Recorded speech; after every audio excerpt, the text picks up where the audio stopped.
Good morning, everyone. A warm welcome to Norrsken, and a warm welcome to the inaugural Norrsken Africa Week.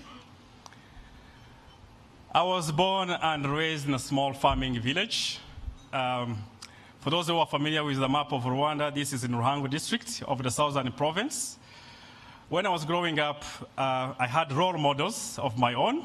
These were traders. We call them cassava traders. They used to go from village to village, collecting cassava to sell to some of the neighboring villages, but also sometimes bringing it here to Kigali.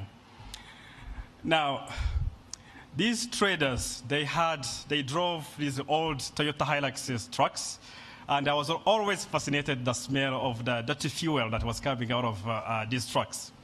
So my dream was that when I grow up, I wanted to be like one of them. I wanted to be one of those truck drivers. Now, while I still have deep respect for anyone who is involved in agricultural value chains, should those dreams of mine, those childhood dreams of mine have come true, there is no way I would have had this opportunity to stand here in front of you to talk to this world-class audience as we inaugurate Africa's biggest hub for startups. Now, some of my childhood friends that I grew up with, a lot of them are still in the village with very little access to opportunities, those opportunities that can help them unlock their full potential. Some of them are even smarter than me. Many of them just as hardworking as I am, and many of them really as driven as most people in this room. Now, this begs the question, what made the difference? What made a difference for me? I would call it just luck. I was lucky enough to have a mother who believed in the power of having the right role models. And ladies and gentlemen, my case is far from being unique. There are almost 500 million young people across Africa that are also yearning for that little opportunity, that little lucky breakthrough, so that they can live their full potential. Now, the question to all of us here in this room, but also across the continent, is what can we do, individually or collectively or through the institutions that we are responsible for, to make sure that more African young people have those lucky breakthroughs, which can be very beneficial for themselves, for the people around them, but also collectively as a society. You do not have to think hard. I will give you a hint. Among these hundreds of millions of young people that I was talking about, we have a special category, a category of young people, young African people that have said, enough is enough. We cannot keep waiting for solutions to Africa's challenges to come from somewhere else. We want to take the lead and solve these issues. In our world of entrepreneurship, we call these people founders. Founders, are you here? Are you here? With all due respect, I would like to ask you to give a big round of applause to all the founders who are attending Norrsken Africa Week, but also some of those who did not get a chance to join us physically today. Thank you very much. But even these heroes, to me these founders, they are really the heroes, they are the role models of this generation. But even heroes, even role models, they need support. They need resources, can be human resources, it can be financial resources to be able to accomplish their missions. Now, here at Norrsken, we have identified 3 ways we can support these entrepreneurs. First one being the infrastructure, so like this building or this campus we are in today. Second being the networking opportunities. You imagine if you were born somewhere in a village without an uncle or an aunt who is well connected, it's so hard to get that investment, to get that first investment that you need to go from bring your business from idea to execution. So this event that we're organizing today, this Norrsken Africa Week, also falls in that category, where we are bringing all of you. I see a lot of investors. Of course, we are blessed to have His Excellency the President of Rwanda, but I see a lot of investors in this room. I see a lot of African ministers that joined us today, so you're very much welcome. So we want to make sure that all these people get the opportunity to meet the entrepreneurs. Third, which my other colleagues will get an opportunity to tell you more about, it's capital. we want to seriously working on bringing more capital to African entrepreneurs. My colleagues will get an opportunity to tell you more about that. But if I go back to the history of this place where we are today, this building used to be a Belgian school. So Norrsken acquired it in 2019, and we started construction at the beginning of 2021, towards the middle of the pandemic. But entrepreneurs, we always find solutions where others find challenges. And at the end of 2021, we opened the first phase, which all the buildings we renovated, with about 250 entrepreneurs. And the building where we are sitting today, this stage, Norrsken built it from scratch, and it was opened in September last year. And when we opened, we welcomed another 750 people. And today, as we speak, we have a big community of about 1,200 people that call Norrsken House their home. But we're not done yet. We're not done yet. As you will be able to see, we have a building outside that is wrapped like a beautiful gift. So it means we are growing because of the high demand, the appetite that Norrsken found in this country, but also in the other African countries that are coming to Rwanda to launch their innovations here before they can scale it to their own home countries. So we are growing. Hopefully we can continue to expand here in Rwanda, but also why not in the other sister African countries. Now, to tell you more about what other Norrsken is doing, and also a little bit about history of Norrsken, because Norrsken is not just here in Kigali, I would like to invite Nicholas Adalbert, who is the founder and executive chairman of Norrsken Foundation. Nicholas, please come to the stage. As he comes, I would like to really give Nicholas a big round of applause, not because he's my chairman, but because the $20 million that we used to invest in this building was his personal donation. Thank you, Nicholas. Thank you.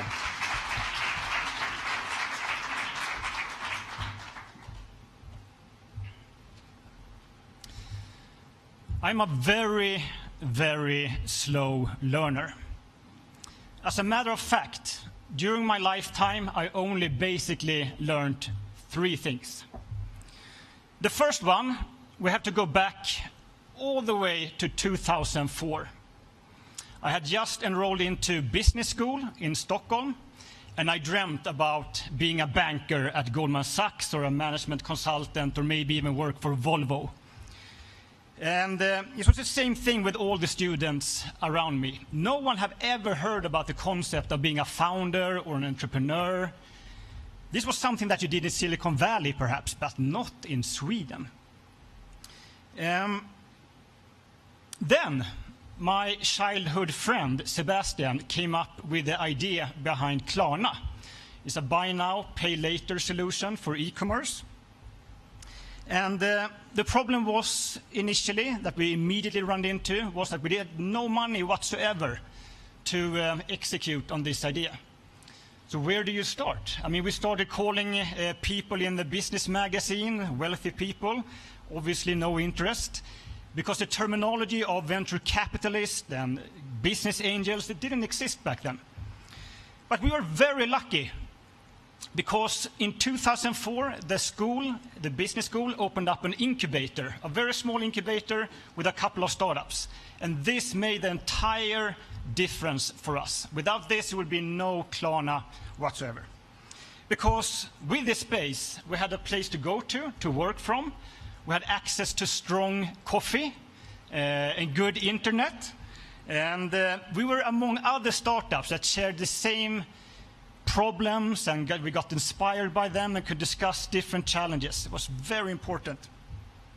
And eventually as well, they gave us access to a network that eventually made us secure the first initial investment into Klarna. The second thing I learned in life was a couple of years into building Klarna. And back then, our ambition was to build a $10 million company. It was another rising star in Sweden called PriceRunner that had enabled this and really showed the roof of what we could do in Sweden. But then, Skype was sold in Sweden for $2 billion to eBay. And that showed and transformed Sweden and this small community of founders that you could actually build a unicorn out of Sweden. And you have to remember, Sweden is a small country. It's the same size as Rwanda. It's 10 million people. And suddenly you had a completely new role model in Sweden that showed what was possible.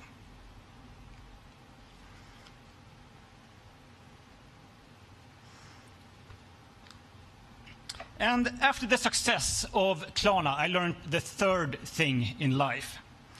And that was that businesses can actually be a true force for good in the world. I decided to quit Klarna and instead launch Norrsken Foundation back in 2016.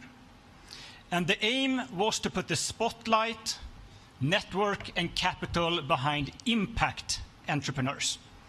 And for Africa, this means that we're backing startups that create jobs and contribute to economic growth so that we can end inequalities across various sectors. And this means that Africa can not only leapfrog, but also be the lead with innovative solutions for how we all can live within the planetary boundaries. It took Sweden many years to build its first unicorn, but I think that this should not be the case elsewhere.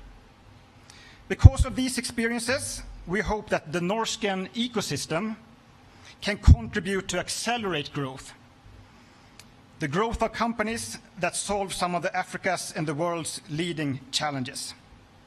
And the Norrsken House Kigali, where we are right here, right now, I think has this environment. Because we have here access to strong coffee, good internet, a place to work from, a place where we have 1,200 other entrepreneurs in which you can bounce and interact with, and also the ability to get access to capital, either by the accelerators and incubators that we have here in the house, or directly to one from our funds. We just announced a $205 million big growth fund investing into African companies called Norrsken 22. It's quite remarkable. And with all of this, Rwanda have truly proven to be an excellent test bed and a proof of concept hub. And we hopefully think and will use this as a gateway to open up in more geographies across Africa.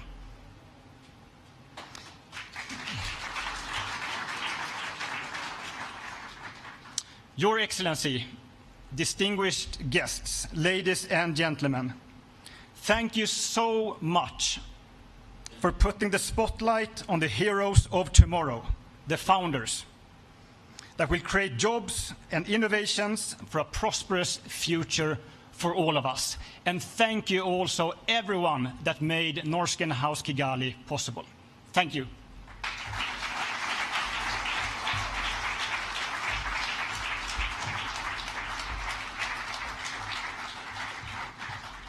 Thank you, Nicholas, for your generosity and for reminding us of the power of businesses and technology in driving our economies here in Africa.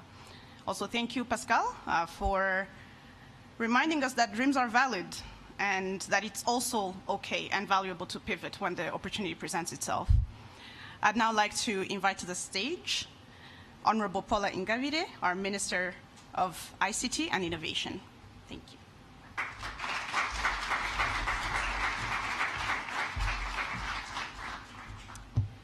Your Excellency, the President of the Republic of Rwanda, honorable ministers that are visiting from Zambia and Zimbabwe, founders, Nicholas and the entire Norrsken family, welcome to the inaugural Norrsken Africa Week. And I'm sure I'm pronouncing Norrsken in the wrong way possible.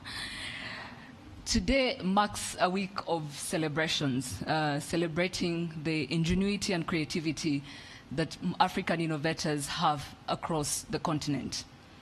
In the past few years, Africa's innovation ecosystem has witnessed a remarkable surge in investment, with a record-breaking of $3.3 billion in venture capital that has been poured into the continent just last year. And we've also witnessed successful exits within the continent, and there's no better time than now to invest in African startups.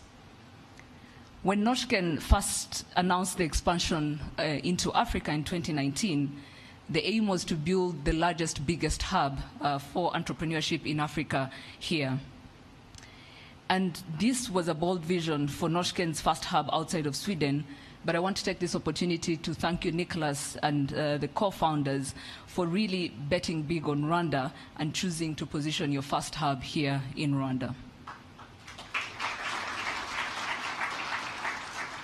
In Rwanda, we are a proof of concept market for African innovators, and this has solidified Rwanda's positioning as a Pan-African innovation hub. And when I think about the story and journey that you've shared of Norrsken, I can only say that it embodies the spirit of being a proof of concept with the ability to start in Rwanda and scale in the rest of the continent. So thank you for choosing us and choosing to be here as the first country on the continent. Over the next few days, we'll gather here investors, startups, innovators, and partners that will enable a thriving ecosystem. Mr. President, we regard you as an investor yourself. The ideas that you've nurtured, the commitment to entrepreneurship and innovation really make you no less of an investor, and we're grateful for that vision that you've set out for us. Africa is hosting a thriving community of startups in over 700 active tech hubs, and Norrsken happens to be one of them. But for Rwanda very particularly, what we present, the opportunities that we present to startups, to investors, to innovators across the board is a very progressive and forward-looking policy and regulatory environment, is the ability to attract capital that will nurture these ideas from ideation all the way to when they're tested on the market and they're able to scale beyond just one geography. But most importantly, it's the ability to build the talent pipeline that is required to really anchor these kind of innovations.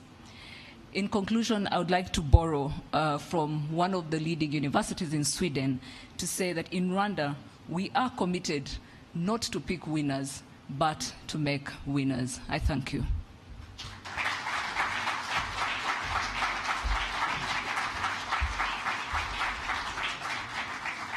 Thank you, Honorable Minister Paula.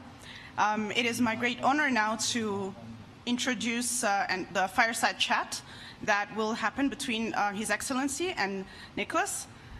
Please welcome to the stage.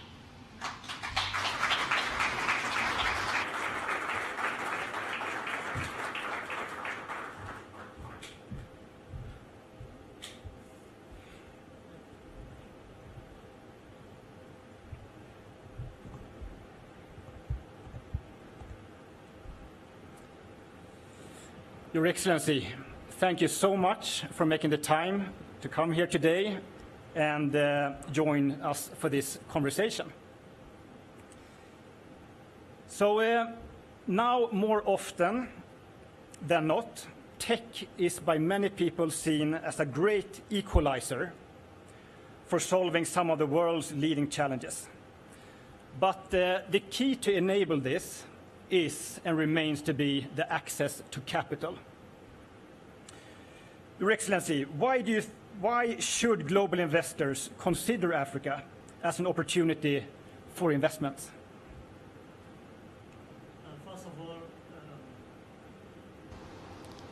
First of all, it is long overdue. That's why they need to really consider that. I don't see why Africa, like any other part of the world, where human beings with the brain and other gifts from the time we were all created. I've never understood why there should be a particular geographical place where everything is to be underestimated or underrated. And therefore, the investors need to bear that in their minds, that Africa has everything the rest of the world has, even more. But when it comes to people, I think we should consider ourselves as equal with any other people anywhere in the world. Now, but there are also resources, other resources other than just people that we can tap into and grow and connect with the rest of the world for our own success, but also for the success of the rest of the world. So the investors need just not to look at Africa as a big market, which it is, but also a thriving people, society, that to a great extent will match or even supersede actually what exists elsewhere in the world. So the investors need to consider that, and of course the next consideration for any investor is you invest for a purpose, and is that purpose going to be served? Is the profit you want to and the growth you want to make out of that going to happen? I think I can say it is guaranteed that it will happen. Well, thank you. And why do you think starting in Rwanda can de-risk your investment into Africa? Well, first of all, we are deliberate in Rwanda. In terms of creating the environment that will enable us to achieve what we want to achieve. In the same way, us doesn't mean just particularly Rwandans. It means Africans, it means people from anywhere else in the world who want to invest with us or do business with us. And that thinking, therefore, provides for an environment that lowers the risk anybody would face when they have taken a chance with us and believed in us that we can do things like that and do as expected in terms of holding each other's hand and moving forward. Very good. Thank you so much. Do we have time for any questions from the audience, perhaps? If someone can help with a microphone. We can perhaps take the first question of the session. Let me see who has a microphone in the audience. All right, Krizera, please. All right. Your Excellency, my name is Alex Kalanda, and I'm the founder and CEO of IAMBES Zero. We're a climate tech startup where we accelerate the deployment of climate finance in the least climate resilient regions. Your Excellency, we operate in about 9 African countries, among others. As a leader, you've often emphasized the need to ensure countries can share their expertise with one another.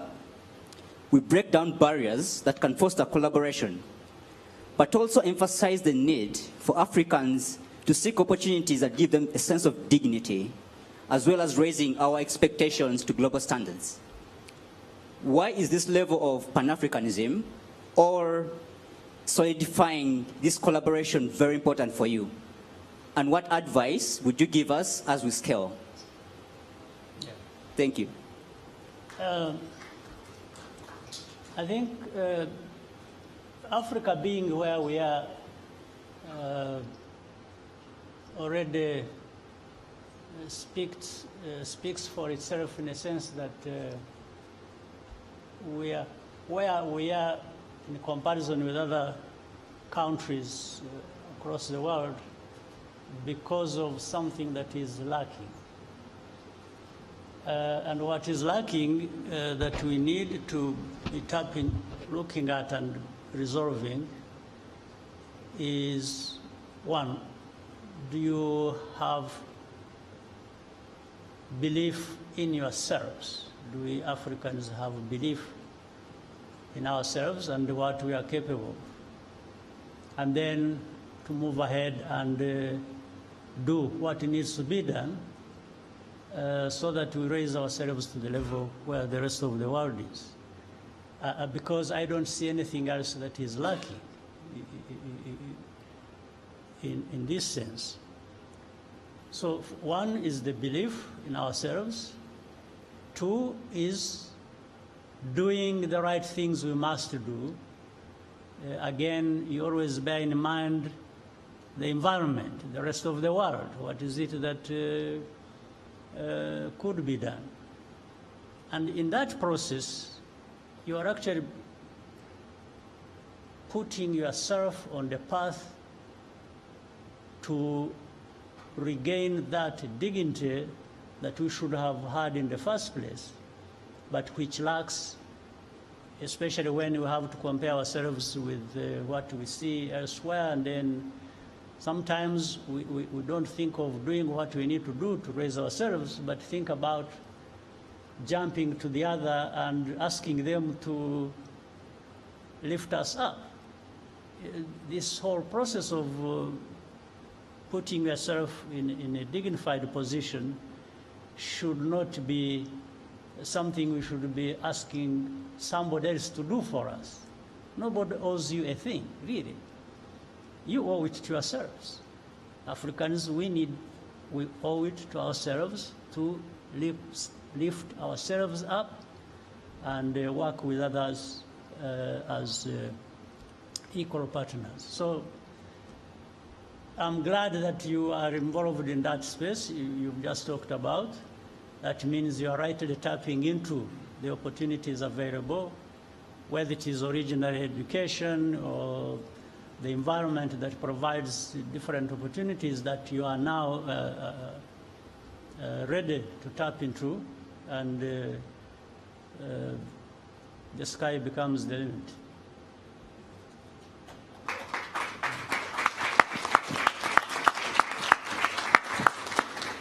So one more question, perhaps, from the audience? Yes, our colleagues have their mics over there.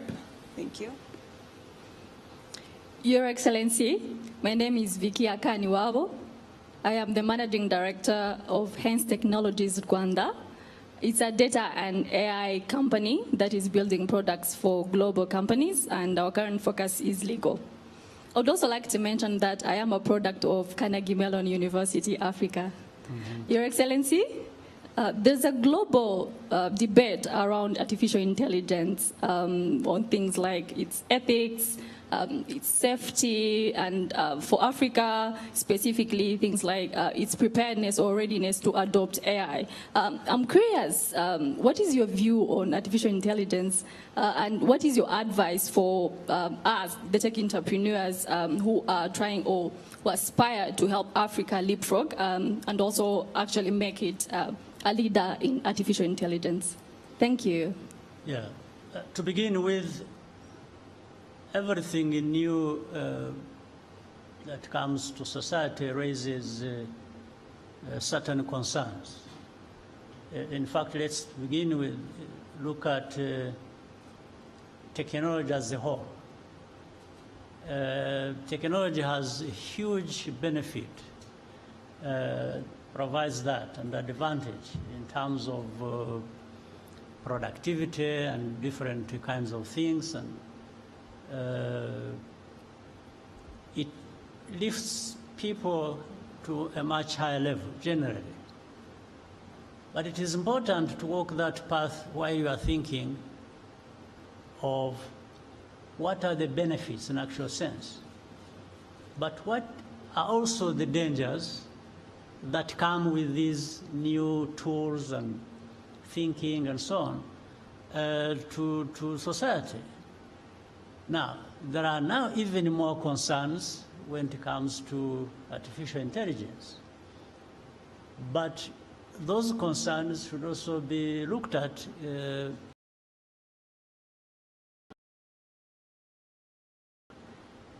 with artificial intelligence than many other technologies, and therefore we need to balance the two.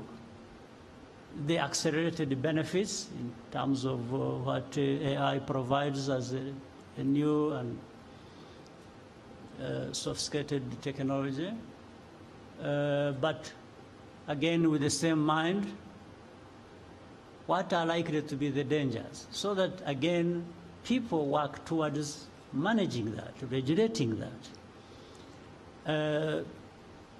Sometimes people tend to approach things with either or, but I don't think that's what we should be doing.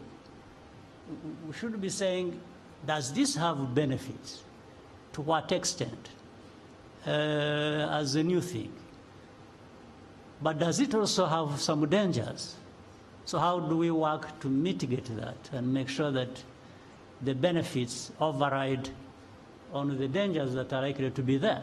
And there is no way a single entity, nation, company, country, or individuals would manage that alone. So there has to be collaboration. There has to be thinking together, because what is coming out of these new technologies and like the artificial intelligence affects the whole world. It doesn't just affect one person, one company, one nation. So that, therefore, I've seen there are debates around that about regulation. Some people say, no, if you regulate, there are these dangers. If you don't regulate, it's like... So we have got to find a way forward together and minimize the dangers that people are thinking about, but also maximize the benefits that are likely to come along with that. Thank you. And I think we have time for one more question. Yes, we might allow one more. Your Excellency, my name is Eugene Gwagasore. I co-founded a company called Pindo, a cloud communication platform for businesses. Rwanda is known to take risks, going above and beyond. Some say we are a startup nation, and others say that we may be punching above our weight. You attracted ILCAD and Zipline, to say the least. At Pindo, we are aspiring to scale our communication tools using AI so that communities in Africa can engage and communicate in this digital age using our native languages. And that requires really a big undertaking on our behalf, something that you always do. As a leader, what makes you believe in yourself to take those risks, regardless of the challenges they may bring with them? Thank you. If anybody anywhere in this world is going to be to do something that is worthwhile, anything of any value, it's not going to be without risk. So you have got to choose. Do you take the risk in trying to achieve something of a very high value, or do you not take the risk and end up doing nothing and being nothing? So you've got to consider these things. So we don't take the risk just for the sake of it. We take risk where risk must be taken that is going to give us that value in what we want to achieve, and therefore the two are correlated. The whole idea of punching above one's weight, first of all, why do you have that weight that you're going to be worried about? So then you need to consider that. You need to also work upon that to make sure that what you are going to be doing, whether you are punching or doing whatever, it's commensurate to your weight. So In other words, everything has to be going up. But, well, called a startup nation like some others have been and so on and so forth, yeah, you've got to start from somewhere to go along the journey you want to take. So, and you want to take that journey that puts you on a growth path. And then you keep dealing with the obstacles that stand in your way as you grow. So, and some of the things we have to deal with, and our partners are actually supporting us a lot. That's why Norrsken and Nicholas, I have to thank you for this. These partners are working with Africa, with Africans, and there is a lot they are bringing to this journey that we want to walk and succeed.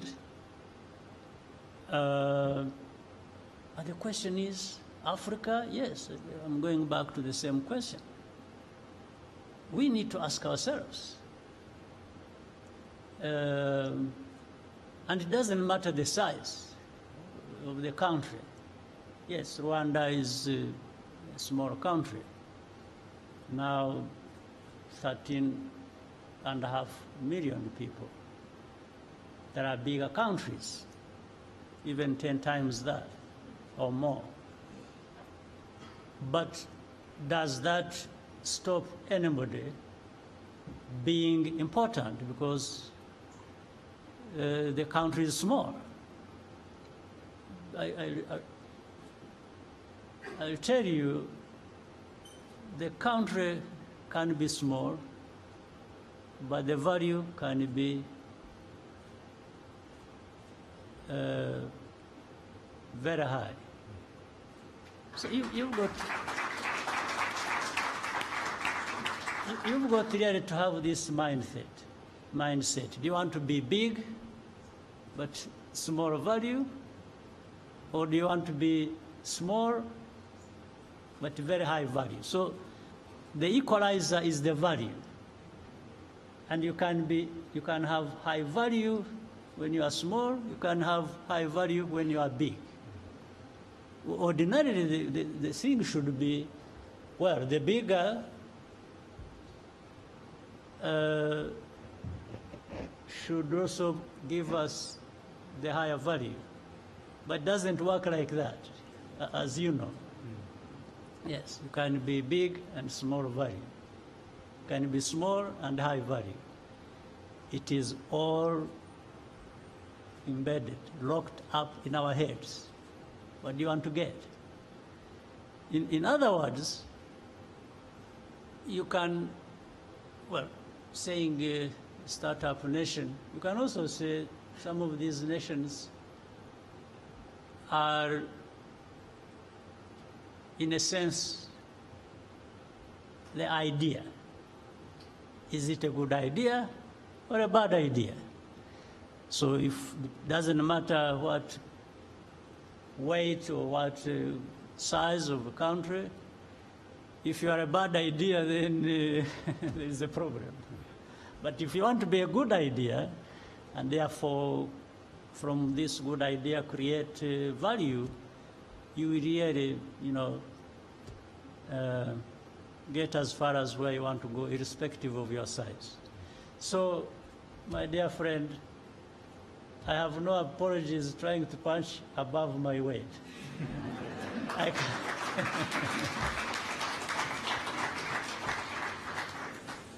Thank you so much for this insightful conversation, Mr. President. Thank you. Distinguished guests, ladies and gentlemen, let's put our hands together for His Excellency, the President of the Republic of Rwanda, Paul Kagame. Thank you. Thank you so much.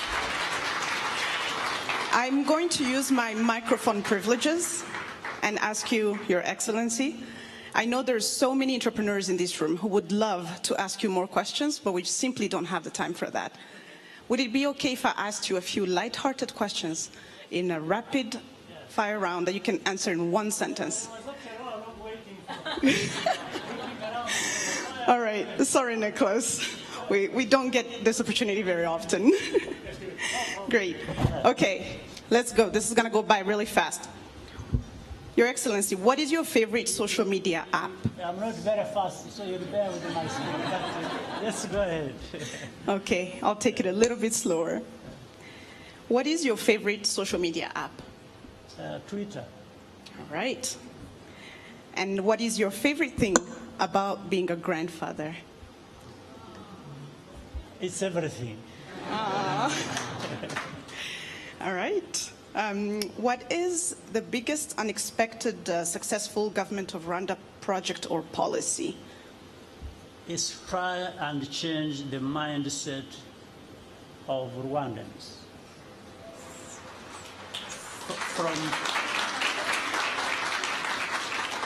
From being dependent on others to depending on ourselves, but also collaboration with others. But the mindset change is key. Right. And what would be your advice to the Arsenal coach? Well, he's a good coach, first of all. And he's doing well with the team. So we need to, but when you are doing well, every time whoever is doing well, the next thing that person wants to do better. So there is always wanting to do better than you are doing. So my advice is keep on going and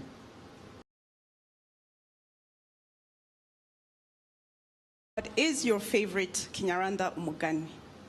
wow. It's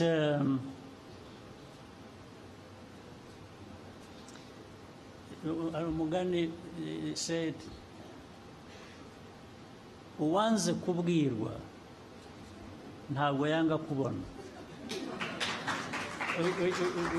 Which means therefore that we should listen more and more and bear in mind of the cost of the mistakes, the failures we are likely to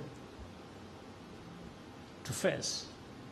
So which raises people's ability to think harder, to think about the consequences of doing wrong things, and keep on the path of trying to do the best you can. Thank you for that. Okay, just one last one. Yeah. What would you say is the most impressive piece of technology? I would put it in a general sense. Digital technology is important because it provides that foundation and platform on which everything else is built. Even what we are talking about in terms of artificial intelligence, it is all originating from that. Amazing. Well, I think that our time with questions have come to an end. A hand of applause for His Excellency.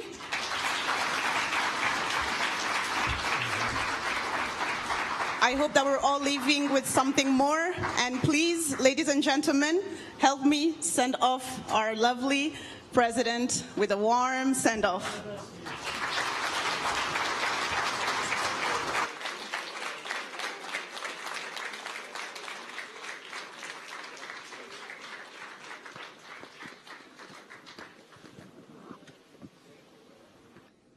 Right, distinguished guests, ladies and gentlemen, we've now come to the end of this part of our event. I ask you to all please stay in the room because we have a lot more planned for you today. Thank you.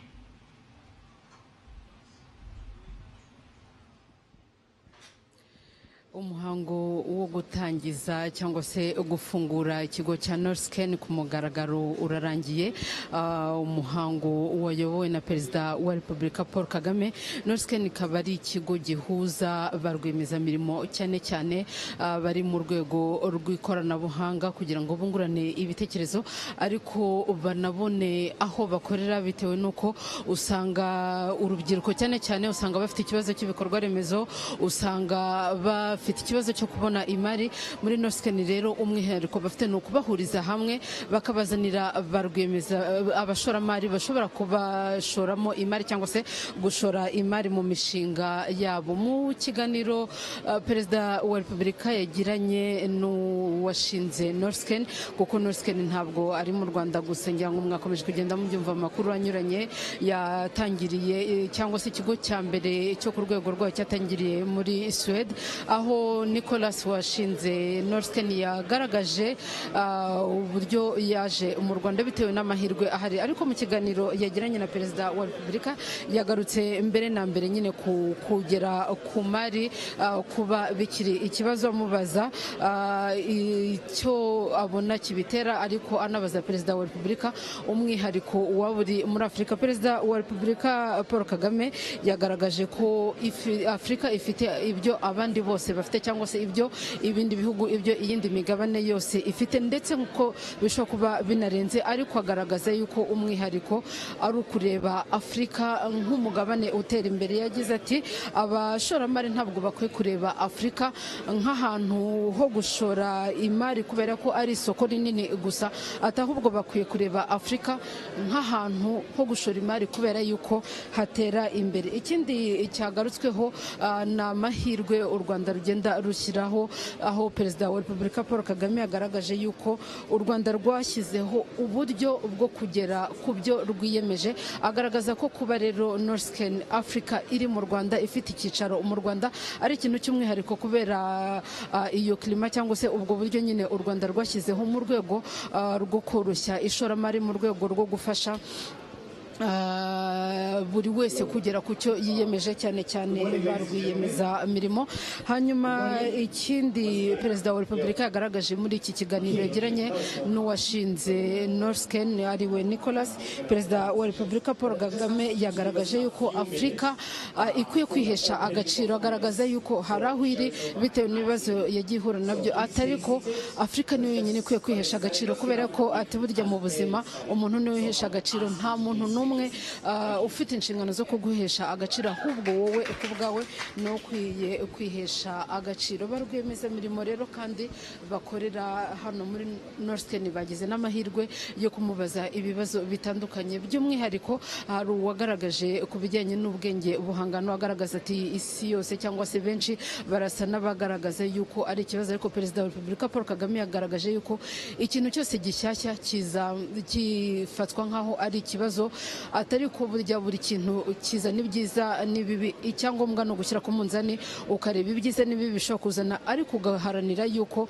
inyungu zose aba arizo zijya hejuru y'ingaruka bishobora kugira, bityo ukarushaho gutera imbere. Ni ikiganiro Perezida wa Repubulika yagarutseho agaragaza nyine amahirwe kuba Norrsken iri hano mu Rwanda, ariko bikaba n'amahirwe muri Afurika yose. Umuhango wo kuyitangiza ukaba urangiye, ariko wanatangizaga icyumweru nyafurika nyine, aho abahakorera bazagira amahirwe yo guhura n'abashoramari bashobora gushora mu mishinga yabo, bityo ikaguka, bikabateza imbere, ariko bigateza n'imbere ibihugu byabo ndetse na Afurika muri rusange. Umuhango rero waberaga hano urarangiye.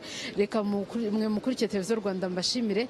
Gahunda za televiziyo Rwanda zo ziracyakomeza, mukomeze kubana natwe.